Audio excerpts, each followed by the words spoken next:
Bonjour à toutes et à tous et bienvenue sur le plateau de Etc. C'est votre nouveau rendez-vous mensuel pour décrypter l'actualité et les sujets de fond du monde notarial. Et pour cette première, on a choisi le thème des droits de mutation à titre onéreux, car alors que la loi de finances a permis aux conseils départementaux de rehausser le taux de ces DMTO, eh bien, le législateur a décidé d'épargner de cette mesure les primo-accédants, sans doute aussi pour préserver le pouvoir d'achat de ces acquéreurs. Mais comment définir réellement le primo-accédant au sens de cette loi?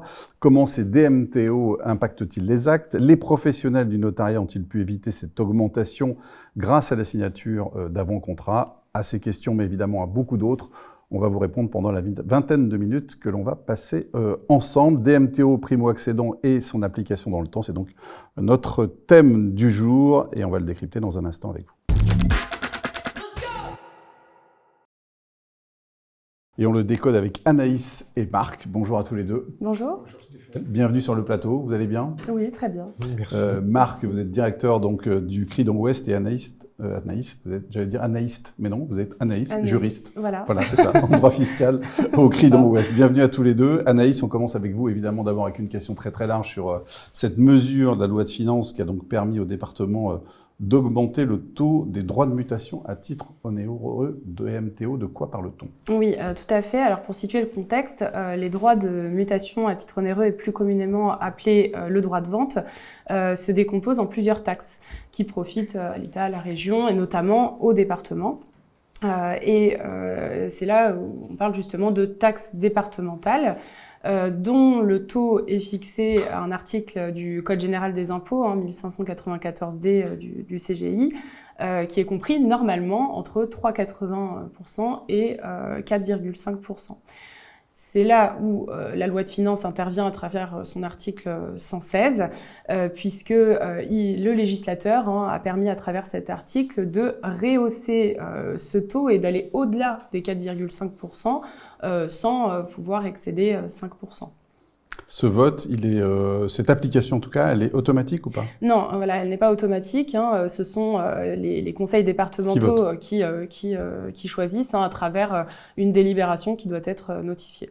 Et chaque département a la liberté totale d'augmenter le taux selon les modalités d'entrée en vigueur, qui sont d'ailleurs très, très particulières. Oui, tout à fait. Alors, chaque département choisit dans la limite des 5%. Effectivement, toujours cet article 116 a prévu des modalités particulières d'entrée en vigueur. On va avoir une frise d'ailleurs. Voilà, effectivement. Alors, je ne vais pas effectivement toutes les détailler, mais on voit que pour les délibérations qui ont été notifiées jusqu'au 15 avril 2025, eh bien, l'augmentation s'applique aux actes passés et conventions conclues à compter du premier jour du deuxième mois suivant la notification. Ce qui veut dire que pour les départements qui se sont décidés directement en février, eh bien, l'augmentation s'applique déjà depuis le 1er avril 2025. Tout à l'heure, les dates d'application, on les commentera avec Audrey dans la rubrique actualité. Cette mesure, elle est temporaire. Si oui, tout à fait. Elle est temporaire donc elle s'applique. Elle va cesser de s'appliquer aux actes passés et conventions conclues à compter du 1er avril 2028 à compter de cette date, le taux qui sera applicable sera celui qui était en vigueur au 31 janvier 2025. Donc ça ne peut pas excéder, c'est 4,5%. 4,5%, grand maximum, oui. Marc, à partir de quand le taux majoré qui aurait été éventuellement voté par le département sera-t-il applicable? Alors cela pose la question de l'application de la loi dans le temps, une question toujours épineuse. En principe, tout contrat conclu après l'entrée en vigueur du taux majoré donnera lieu au paiement de ces droits de mutation plus élevés. Donc systématiquement, si la vente est conclue après l'entrée en vigueur du taux, c'est des paiements de droits plus élevés. C'est systématique. Alors, contrairement à ce que je viens de dire, en réalité, la réponse est plus nuancée, car l'opération immobilière se décompose en deux temps. On aura un avant-contrat la plupart du temps, et l'acte de vente définitif. Or, on peut constater que l'avant-contrat a été signé avant l'entrée en vigueur du taux majoré, et la vente définitive conclue après l'entrée en vigueur. Et quel acte choisir? Mais les parties peuvent faire prévaloir la date de signature de l'avant-contrat pour demander l'application de l'ancien taux. Ça, c'est possible? Alors, cela dépend très probablement de la nature de l'avant-contrat, toujours des nuances. Hein. Si nous sommes en présence d'une promesse unilatérale de vente, qui est l'avant-contrat le plus utilisé aujourd'hui, probablement non, car la promesse unilatérale de vente n'est pas une vente. Or, le fait générateur de l'impôt est la vente. Donc, on retiendra la date de l'acte définitif de vente. Et en cas de promesse synalagmatique, ça peut être un peu plus nuancé encore? On rajoute une nuance? Alors, j'ai plus parlé de nuance, je veux dire, j'ai parlé d'incertitude. La réponse est plus incertaine. Pourquoi? Parce que la promesse synalagmatique de vente, ou encore communément appelée compromis de vente, est une vente. Et on pourrait dire, est-ce que j'ai pas une vente qui existe avant l'entrée en vigueur du taux majoré? Me semble-t-il, pour pouvoir invoquer cela, il faudrait à minima que toutes les conditions suspensives, l'obtention du prêt, l'obtention d'un permis de construire ait été réalisée avant la date d'entrée en vigueur du taux majoré. Qu'elle soit définitive. Que la vente soit définitive, parfaite, et puis surtout qu'elle ait date certaine, ce qui supposerait soit que l'acte ait été enregistré, soit que l'acte, compromis de vente, j'entends, ait été passé par acte notarié. Quelle analyse est plutôt privilégiée par les notaires aujourd'hui devant ces imprécisions que vous décriviez? Les notaires adoptent, et me semble-t-il de manière tout à fait légitime, une position prudente et vont considérer que c'est l'acte de vente définitif qui constitue le fait générateur, et on va prendre en compte la date de cet acte pour déterminer le taux qui est applicable à l'opération. Anaïs, je le disais en introduction, il y a une particularité, en tout cas une exception, on va dire, concernant les primo-accédants. Mais c'est quoi un primo-accédant, là, au sens de la loi? Alors, au sens toujours de l'article 116 de la loi de finances, ce sont les personnes qui sont visées à l'article L31-10-3 du Code de la construction et de l'habitation, et plus précisément au grand 1. Effectivement, et qui acquièrent un bien qui sera destiné à leur résidence principale. Donc, ce grand 1 dont vous parlez à l'instant, là, Oui. qu'est-ce qui est dit? Alors, il vise les personnes physiques qui n'ont pas été propriétaires de leur résidence principale au cours des 2 dernières années précédant l'émission de l'offre de prêt. Mais comment on le décompte alors, ce délai? C'est pour ça que j'insistais sur l'émission de l'offre de prêt, parce que cet article, il apporte les conditions pour bénéficier du prêt à taux zéro. Il n'a pas du tout été mis en place pour cette mesure d'augmentation des droits. Donc, on pense qu'il faudrait s'adapter quand même à la mesure et considérer que le délai de 2 ans est décompté à partir de la date d'acquisition et non pas à compter de l'émission d'une offre de prêt. Donc un primo-accédant au sens de l'article 116 de la loi de finances que vous décriviez, il ne doit pas nécessairement bénéficier d'un PTZ. Alors, comme la réponse que je viens de vous donner, qui est à nuancer et qui est à donner avec beaucoup de réserves, on pense que un primo-accédant au sens de la loi de finances n'est pas une personne qui bénéficie forcément d'un PTZ, parce que notamment le législateur n'a fait référence qu'au grand 1 de l'article L31-10-3 et non pas au grand 2. Or, le grand 2 pose d'autres conditions, notamment de revenus, pour bénéficier du PTZ. Donc on pense que non. Donc le primo-accédant, contrairement à ce qu'on pourrait penser, n'est pas une personne qui acquiert pour la première fois un bien. C'est pas le cas. Mais effectivement, puisque on parle de primo-accédant, on pourrait penser que c'est la première propriété, mais visiblement ce n'est pas le cas. On est vraiment sur une courte période de 2 ans, et on pourrait même imaginer une personne qui est déjà propriétaire d'un bien, mais pas de sa résidence principale. Et comment on justifie de cette absence de résidence principale alors? C'est une question qui est actuellement posée via une question ministérielle, mais on pense qu'on pourrait le justifier par tout moyen, et notamment à l'aide d'un contrat de bail ou d'une convention d'occupation gratuite. Et si l'acquéreur a été propriétaire de sa résidence principale au cours des 2 dernières années, mais Pas en France, en dehors des frontières, je sais pas, aux Maldives ou ailleurs. Alors, on pense qu'il n'y a pas de frontières à cette mesure, mais sous réserve que l'administration fiscale puisse vérifier la notion de propriété, puisque dans certains pays c'est un petit peu plus compliqué de parler de propriété. Donc tout dépendra de ça, mais voilà, visiblement il n'y aurait pas de frontières à cela. Donc si vous êtes propriétaire d'une résidence principale aux Maldives, visiblement, je vous le souhaite, visiblement, vous ne serez pas un primo-accédant, selon nous en tout cas, au sens de cette loi. Mais il y a une seconde condition qui est posée par la loi de finances, c'est ça? Oui, tout à fait. Il faut en plus de cela, forcément que le bien soit destiné à la résidence principale de l'acquéreur. Mais concernant cette dernière condition, j'ai cru comprendre qu'il existait une sorte de confusion sur l'existence d'un engagement de 5 ans. Racontez-moi ça. Oui, il existe une grosse confusion actuellement sur le sujet, puisque alors ça revient à relire l'article 116 de la loi de finances qui est décomposé en deux parties, le grand 1 et le grand 2. Après, on a d'autres parties, mais qui ne font pas l'objet de cette question. Et le grand 1 de cet article prévoit une possibilité pour les conseils départementaux de voter dans le sens d'une réduction ou d'une exonération de cette taxe, en fait, pour les primo-accédants, mais à condition qu'ils s'engagent à affecter le bien à leur résidence principale pendant une durée de 5 ans. Or, là, la mesure que l'on commente aujourd'hui, elle est issue du grand 2 de cet article,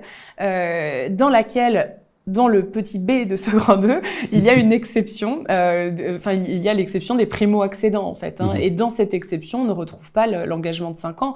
On nous dit juste que le bien doit être destiné à la résidence principale de l'acquéreur. Et si l'acquisition porte sur un terrain, il y a une nuance? Alors, on se pose aujourd'hui la question de savoir si cette exemption de rehaussement peut s'appliquer pour les acquisitions de terrain. Alors, on pourrait imaginer que oui, puisque l'article L 31-10-3 fait directement référence au L 31-10-2, qui vise non seulement les acquisitions, mais également les constructions de résidences principales. Pour cette raison, on pourrait penser que l'exemption s'applique aux acquisitions de terrain. Merci beaucoup, Anaïs, c'était parfaitement clair. Place maintenant à la rubrique IMO.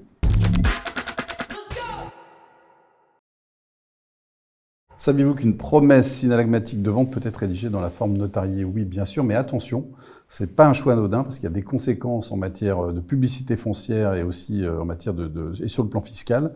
Donc il y a quelques questions qui se posent et c'est Marc qui va nous y répondre précisément comme d'habitude. Première question, quelles formalités doivent être réalisées en présence d'une promesse synalagmatique de vente par acte authentique? Alors s'il n'y a aucun obstacle à rédiger une promesse synalagmatique de vente par acte notarié, précisément parce qu'elle est un acte notarié, elle doit être enregistrée. Et c'est l'article 635, premièrement, du Code général des impôts qui en dispose ainsi. Simplement, à la différence d'une promesse unilatérale de vente qui ne vaut pas vente, ma promesse synalagmatique est soumise à la formalité fusionnée, c'est-à-dire que je ne peux l'enregistrer que si, en même temps, je la publie. En d'autres termes, ma promesse synalagmatique de vente par acte notarié doit être enregistrée, donc publiée. Et c'est pas opportun, selon vous? C'est la publication qui pose un problème, car si je publie ma promesse synalagmatique de vente et que mon opération ne se dénoue pas comme prévu, l'acquéreur n'obtient pas son prêt, ma promesse devient caduque. Mais je conserve une inscription au fichier immobilier sur le bien qui faisait l'objet de mon avant-contrat, et il faudra que je republie un autre acte, ça coûtera 125 € quand même, pour dire que le bien est désormais libre de toute convention. Donc on peut prévoir une dispense de publicité foncière aussi? Certains le proposent en indiquant on ne va pas l'enregistrer, on va utiliser une formalité fusionnée qui est le paiement sur état. Sauf que le texte relatif au paiement sur état, l'article 60 de l'annexe 4 du Code général des impôts, ne prévoit pas que cela soit possible pour la promesse synalagmatique de vente. Ça n'est pas tant la publicité foncière qui pose problème, à mon sens, que l'enregistrement. Pour enregistrer, je dois publier. Si je publie pas, je ne peux pas enregistrer. et ça n'est pas conforme au texte. C'est inextricable, il n'y a pas de solution, c'est ça? Alors, en réalité, il y aurait une solution. Le notaire pourrait éventuellement décider de faire une promesse énigmatique de vente ne valant pas vente. Car précisément, comme elle ne vaut pas vente, on peut l'enregistrer sans être soumis à cette contrainte de la formalité fusionnée. Il va falloir expliquer au client que le vendeur s'engage à vendre, que l'acquéreur s'engage à acheter et que mon contrat n'a pas la valeur d'une vente. Et si on veut éviter la publication, l'obligation de publication d'un avant-contrat? Il faudrait utiliser la forme de la promesse unilatérale de vente. C'est pour ça d'ailleurs que ce contrat est depuis une dizaine d'années largement utilisé, parce que je peux l'enregistrer, voire même je peux faire du paiement sur état, c'est prévu, et que je n'ai aucune obligation de publier le contrat. Merci beaucoup Marc pour vos éclairages. On passe à la rubrique famille dans un instant. Anaïs est restée avec nous et c'est Rudy qui nous rejoint pour cette rubrique. Bonjour Rudy. Bonjour. Vous êtes juriste en droit de la famille donc au Cridon Ouest. Alors sans doute dans une volonté de relancer le marché de l'immobilier, la loi de finances pour 2025 a introduit une nouvelle exonération temporaire de droits de mutation à titre gratuit en cas de donation de somme d'argent. Donc on a envie de savoir un peu en quoi consiste ce dispositif d'exonération de droits de mutation. C'est l'article 790A bis du CGI. Exactement, tout à fait. En fait, c'est un dispositif temporaire qui a pour but de faciliter l'accès à la pleine propriété des jeunes ménages ou de procéder à des travaux de rénovation dans leur logement actuel grâce au soutien financier de leurs proches, de leurs parents. Dispositif à durée limitée. Exactement, c'est-à-dire que seules les donations consenties entre le 15 février 2025 et le 31 décembre 2026 sont concernées. Au-delà, l'exonération ne sera pas applicable. Alors, il y a pas mal de conditions à remplir pour en bénéficier. On va essayer de les prendre les unes après les autres. Le donataire, d'abord, quel doit être son profil ? Le donataire, il doit nécessairement être un enfant, petit-enfant ou arrière-petit-enfant du donateur. Et si celui-ci n'a pas une telle descendance, il pourra néanmoins faire profiter son neveu ou sa nièce. Et la somme, elle doit servir rapidement ? Exactement. La somme, elle doit avoir pour but de financer l'acquisition d'un logement neuf ou en état futur d'achèvement, ou bien alors la réalisation de travaux de rénovation énergétique qui seraient éligibles à la prime rénov.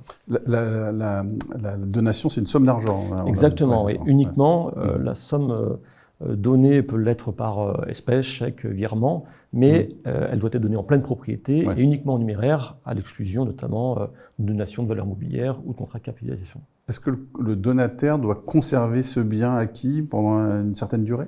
Effectivement, pour ne pas être remise en cause, cette exonération, il faut absolument qu'il conserve à titre de résidence principale pendant 5 ans moins le logement qu'il aura acquis ou qu'il aura rénové, ou s'il a mis en location son bien, eh bien le locataire devra respecter cet engagement de conservation pendant 5 ans à titre de résidence principale. Et le donataire, il peut recevoir combien au titre de l'exonération ? Eh bien, toute l'originalité du dispositif, c'est qu'il y a un double plafonnement. D'une part, un même donateur peut donner à un même donataire un montant maximal de 100 000 €. Et par ailleurs, le donataire ne peut recevoir au titre de ce dispositif, de la part de plusieurs donateurs, un montant supérieur à 300 000 €. Est-ce que cette exonération temporaire peut se cumuler avec une autre exonération qui est dans le Code général des impôts, 790G, c'est ça ? Tout à fait. Et il y a aussi l'abattement personnel du donataire. Tout ça peut se cumuler ? Le texte ne dit rien, donc on va considérer, comme la plupart des auteurs qui sont intéressés à cette question, voilà, que le cumul serait possible, ce qui permettrait finalement de faire bénéficier à un enfant, par exemple, un montant de somme d'argent relativement conséquent, jusqu'à 231 865 € pour être précis. Merci beaucoup Rudy d'avoir été aussi clair. Je vous propose maintenant un cours d'histoire accéléré. C'est notre rubrique « Il était une fois le droit ». Que dirait Napoléon des DMTO ? Nous sommes en 1804. Napoléon codifie le droit civil. Il veut de l'ordre, de la clarté, de la simplicité et des lois qui s'appliquent à tous. 2 siècles plus tard, héritiers de ce code, les Français achètent un appartement et découvrent qu'en plus du prix, il faut payer 8% de frais. 8%. Sur 250 000 €, c'est 20 000 de plus. À verser tout de suite. Et surprise, 80% de cette somme ne revient pas au notaire, mais à l'État, au département, aux communes. Des taxes, des droits de mutation. Le hic, c'est que ces frais sont mal compris. On les appelle frais de notaire, on les pense négociables, on les croit variables. Spoiler, ils ne le sont pas. Ou si peu. Ce ne sont pas des honoraires ou des émoluments, ce sont des droits de mutation à titre onéreux. Traduction, un impôt sur le simple fait de changer de propriétaire. L'acheteur, en sus du prix d'achat, va payer des frais pour enregistrer et publier l'acte de vente. Alors oui, ces droits financent les collectivités. Mais pour les jeunes acheteurs, les familles, les primo-accédants, les DMTO sont un frein à l'accession. Car un surcoût auquel les acquéreurs ne songent pas en préparant leur projet. Napoléon voulait simplifier le droit. Aujourd'hui, il demanderait sûrement un reçu. Mais Napoléon, lui, n'aurait pas donc à justifier les DMTO devant les primo-accédants. En tout cas, c'est une des premières questions que les clients posent à leur notaire. Et justement, on va voir comment ces droits impactent concrètement vos actes avec un détour par le terrain. C'est la rubrique Actu. Et on reçoit Audrey. Bonjour Audrey. Bonjour Stéphane. Directrice générale de Coform, bienvenue sur le plateau. Merci. Alors pour cette rubrique Actu, vous allez nous emmener dans le Morbihan. On va aller notamment dans le Morbihan, mais aussi dans d'autres départements, où ce département justement était confronté à un croisement de calendrier. C'est un peu ça, si je résume? C'est tout à fait ça. Dans ce qu'on a vu jusqu'à présent, donc nous on a regardé surtout le ressort du Cridon Ouest. Dans tous les départements, à part l'Indre, les départements ont voté l'augmentation du taux. Donc avec des dates d'application qui vont être différentes suivant la date à laquelle ils vont l'avoir voté. Par contre, effectivement, le Morbihan est sorti un petit peu du lot parce que avait voté au mois de décembre l'augmentation du taux de 3,80 à 4,50. Est tombée la loi de finances, donc au mois de mars, une nouvelle fois, ils revotent, mais pour cette fois-ci pour pouvoir profiter des 5%. Donc le deuxième vote n'annule pas le premier. Donc les deux s'appliquent avec des façons, et comme vous aviez dit, ça se croise un petit peu. Donc au mois de mai, donc dans le Morbihan, on va appliquer, j'ai une petite note, 3,8 pour les primo-accédants et 5 pour les autres. Ça, ce sera du 1er mai au 31 mai. À partir du 1er juin, on va passer donc au 4,50 pour les primo-accédants, toujours 5 pour les autres. Et par contre, en 2028, on reviendra à la norme avec 4,50 pour tout le monde. Très bien. Merci beaucoup. C'est très clair. Merci. À vous. Anaïs répond à vos questions dans un instant.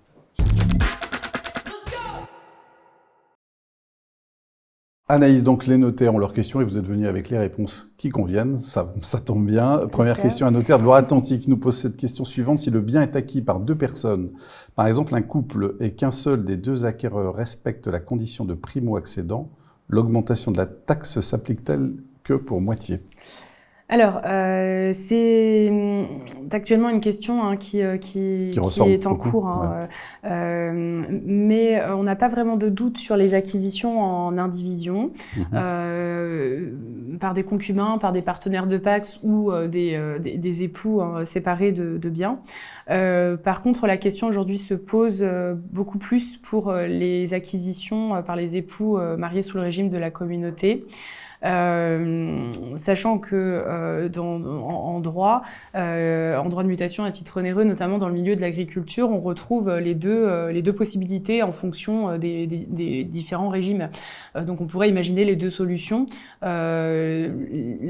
Effectivement, ne pas appliquer de ventilation pourrait paraître très strict, mais nous sommes en attente d'une réponse ministérielle, puisqu'une question a été actuellement posée, à laquelle on attend une réponse. C'est la question numéro 5129. Ça va prendre du temps.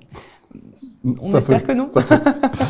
Un collaborateur de Vendée s'interroge sur le cas suivant. Monsieur X n'a jamais, en tant que personne physique, été propriétaire de sa résidence principale. Cependant, il l'a été au cours des 2 dernières années au travers d'une SCI. Est-ce qu'il peut, Monsieur X, être qualifié de primo-accédant au sens de la loi de finances telle que vous l'avez définie tout à l'heure? Alors, c'est toujours sous réserve d'une interprétation de la part de l'administration fiscale qui sera certainement à venir. Mais pour l'instant, puisque le texte, l'article 116, se réfère au fameux article du Code de la construction et de l'habitation, cet article L31-10-3 fait référence seulement aux personnes physiques qui n'ont pas été propriétaires de leur résidence principale au cours des 2 dernières années. Donc on pourrait imaginer finalement appliquer l'exemption des primo-accédants à cette personne parce que, en tant que personne physique, elle n'a jamais été propriétaire de sa résidence principale. Un notaire de la Nièvre s'interroge sur les conséquences du démembrement de propriété sur la notion de primo-accédant. Oui, alors effectivement, on pourrait imaginer une famille, donc des parents et un enfant qui acquièrent ensemble, les parents l'usufruit et l'enfant, par exemple, la nue propriété. On n'a pas d'exclusion actuellement, donc c'est toujours sous réserve d'eux, avec beaucoup de nuances, mais on pourrait imaginer effectivement appliquer, par exemple, l'exemption des primo-accédants au fils, nus propriétaire, s'il n'a pas été propriétaire de sa résidence principale au cours des 2 dernières années. Mais c'est pareil, on attend des précisions sur ce point. Enfin, une question de Bretagne. L'augmentation concerne-t-elle la taxe de publicité foncière de 0,715 ? Alors, non. La réponse est non, puisque ce taux n'est pas modulable. Et je reviens justement sur les terrains, puisque tout à l'heure on parlait des acquisitions de terrains qui bénéficieraient éventuellement de l'exemption. Mais certains terrains sont soumis à ce taux au niveau de la cession. Donc pour ça, on se posera même pas la question du primo-accédant dans le cadre de ces terrains soumis au taux de 0,715. Merci Anaïs. Allez, les derniers conseils pratiques maintenant avec Audrey. Audrey, donc on l'a vu, beaucoup d'incertitudes tout au long de ce dossier en ce qui concerne l'augmentation de la taxe départementale. Il y a 2 solutions donc, qui peuvent être envisagées. Vous nous racontez ça ? Comme l'a très bien expliqué Anaïs, la notion de primo-accédant mérite quelques précisions qu'on n'a pas encore. Alors, on peut choisir, en étant très raisonnable, d'appliquer le taux le plus fort, on sera sûr. On pourra attendre les précisions administratives et si elles sont en sa faveur et qu'il est bien reconnu primo-accédant, il pourra faire une demande de restitution au service compétent. Bon, je ne sais pas combien de temps ça peut prendre, mais au moins... Donc ça, c'est la première option, on ne prend pas de risque. C'est ça. Après, bon, il y a une incertitude, on prend le risque, on se dit, si, il va rentrer dans les clous, c'est un primo-accédant. Par contre, donc, on lui applique le taux le plus bas, évidemment, et par contre, on va lui proposer de séquestrer la somme, la différence, en la comptabilité de l'étude. Et puis, si, avec les précisions administratives, si on se rend compte que il était vraiment primo-accédant, tout va bien, on lui rend la somme et tout rentre dans l'ordre. Par contre, si effectivement, non, finalement, il rentrait pas dans la définition telle qu'elle aura été précisée, il faudra reverser le complément. Et donc avec aussi les intérêts de retard qui vont aller avec. Une reconnaissance de conseil donné sera tout à fait opportune. Ce sera la bienvenue. Merci beaucoup. Merci Audrey. Merci Anaïs. Merci également à Rudy et Marc qui étaient sur le plateau tout à l'heure pour nous dispenser ces bons conseils et puis ces précisions dans ces questionnements que beaucoup d'entre vous ont en ce moment. Prochain numéro, ce sera donc le mois prochain. Produire du terrain à bâtir de l'amateur au professionnel, ce sera notre sujet. D'ici là, un notaire bien formé, c'est un client mieux accompagné. À bientôt.